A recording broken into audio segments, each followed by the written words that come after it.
LGBTQ elemental P community. And, of course, that's always going to be a virtue signaling point for the WNBA. And they decided that they wanted to show off Brittney Griner's new look, fresh off of her contract. I did a video over on the bigger channel a couple of days ago. Just a quick refresher. She is promptly the 34th highest paid player in the WNBA. Let's get to this haircut. The Phoenix Mercury, having just re-signed franchise centerpiece Brittney Griner, the athlete widely known for her return from detainment in Russia, shared 2 new photos showing off a fresh haircut and updated look. Griner is openly part of the LGBTQ community, a detail that WNBA frequently highlights for visibility purposes. Fresh off locking in her new deal, despite ranking somewhere around the 34th highest paid player in the league, the organization decided to showcase her new style. The reaction online was immediate and intense, with the haircut featuring a sharp fade that quickly became the focus of discussion. WNBA. Let's get to this haircut, because to say this was instant regret, it's the understatement of the century. Let's celebrate this haircut together, shall we? Look, there is Brittney Griner right there. Oh, right. Looks like a fine dude. Yeah, it does. Yeah, congratulations, man. Nice haircut. All right, there we go. Got the fade going on. So, as you can imagine, as you've seen on the thumbnail, the haircut sparked an avalanche of comparisons, with many commenters insisting they thought they were looking at Ben Simmons instead. Comment sections filled up with jokes, some claiming Simmons had somehow returned to the spotlight for the wrong reason. Others mocked Griner directly, while several joked Simmons could simply shave his beard and play in the WNBA. Devin Booker, Kyle Kuzma, and other NBA players were also dragged into the comparisons as the jokes continued to spread.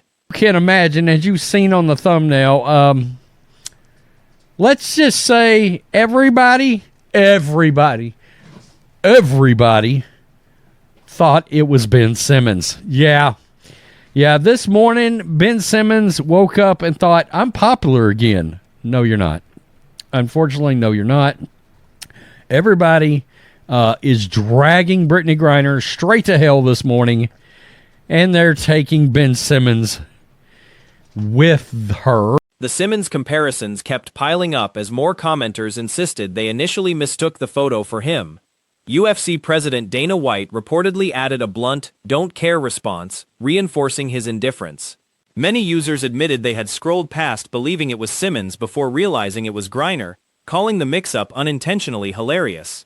The online reaction continued snowballing as the resemblance became the dominant talking point.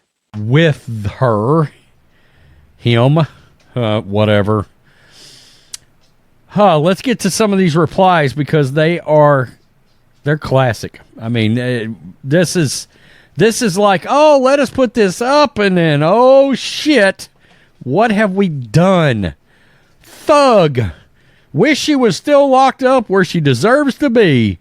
She got privilege for no reason. She broke a law. That's on her. Nobody supports. Trade jokes soon followed, with commenters pretending Griner had been acquired in a blockbuster deal. Others joked about misspelled versions of Simmons' name and compared the look to Steph Curry's tattoos, saying Griner resembled Simmons' twin. The conversation also revived references to the prisoner exchange that brought Griner home from Russia, with users joking about the convicted arms dealer involved in the swap and imagining him as part of another fictional trade. Nobody supports her, and karma will happen. Here we go. Just because Ben Simmons cannot shoot does not mean he can just shave his beard and move to the WNBA. Guys, it is a dumpster fire. That's Devin Booker.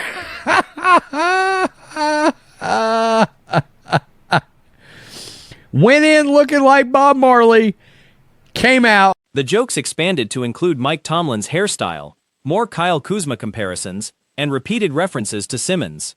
Some commenters revisited earlier criticism surrounding Griner and the national anthem, while others joked she missed an opportunity to get tattoos referencing her return from Russia.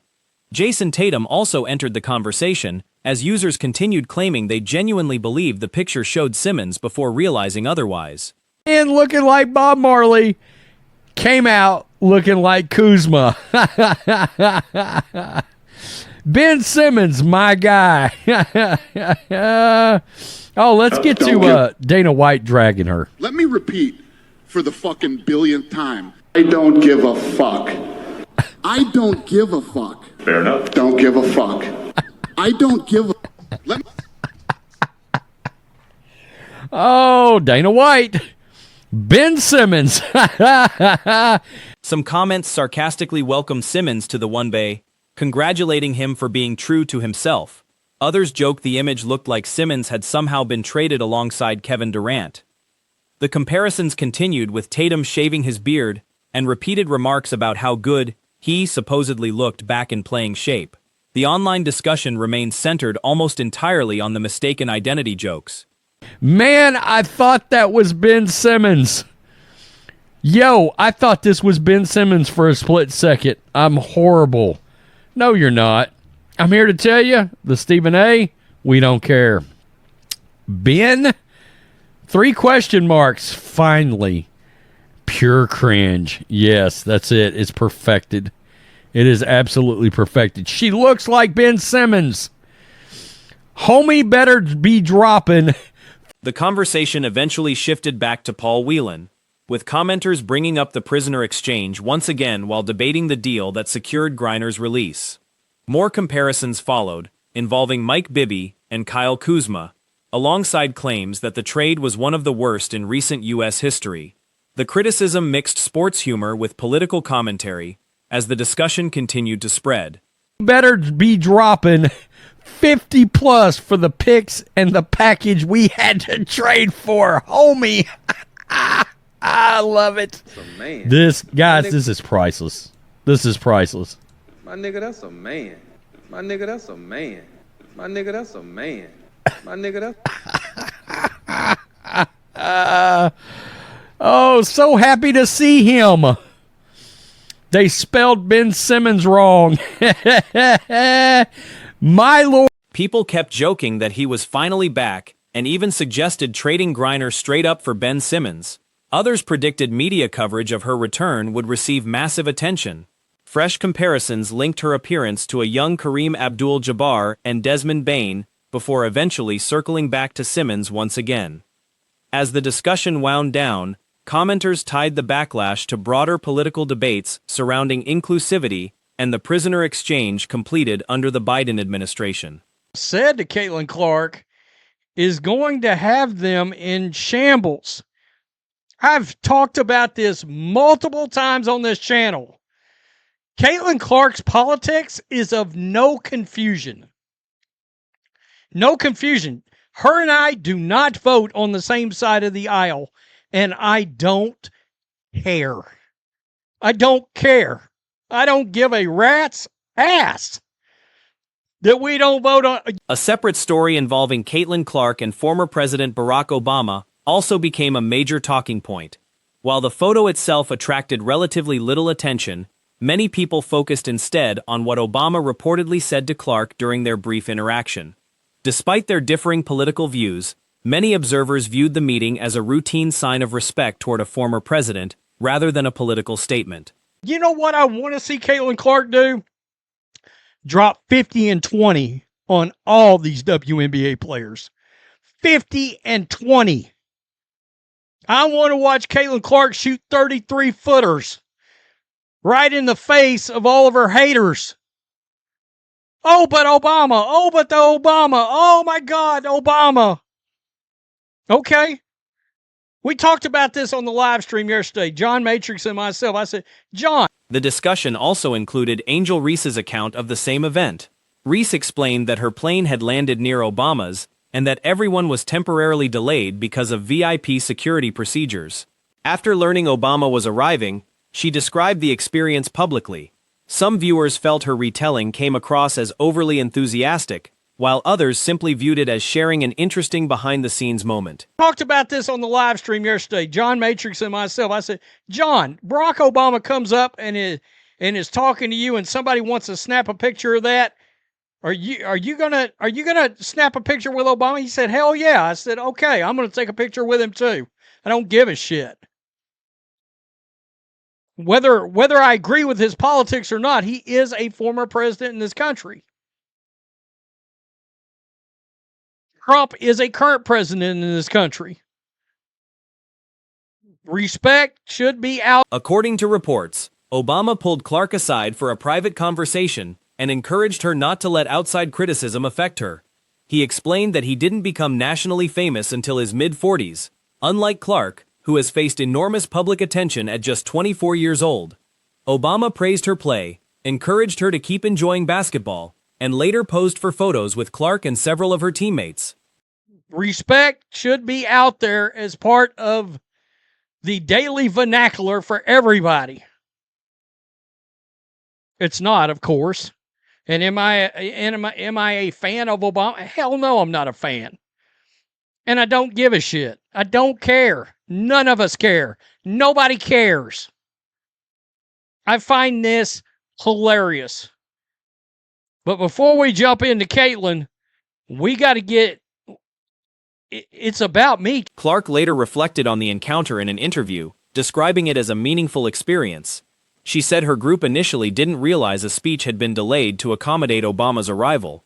Once he entered the room, she described the atmosphere as special. Clark recalled Obama complimenting the way she has handled intense public attention while sharing his own experience of becoming famous much later in life. It's about me too. It's about me too. It's about me too. Well, I'm a VIP. I'm a VIP. Yeah, until an actual former president shows up. Oh, Angel Reese. It's so funny because when my plane was landing yesterday, he was right next. Clark added that Obama's advice reminded her she is still learning how to balance basketball, public expectations, and everyday life at just 24 years old. She said he emphasized treating people with respect and grace despite outside noise. Clark admitted the encounter left her unusually nervous, joking afterward that her hands were sweating more than they normally would during a typical public appearance. Today, he was right next to my plane too, and he was like, they were like VIP, nobody can get off the plane. I'm like, well, we VIP too, and they said Obama. I was like, oh, okay. It's so. Yeah, when they said ex-president, oh, she's so desperate. Barack Obama.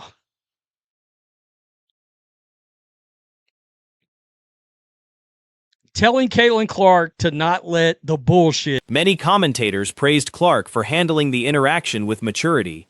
Although her political views have been fairly well known, telling Caitlyn Clark to not let the bullshit drag her down. Oh, hey, Caitlyn, how are you?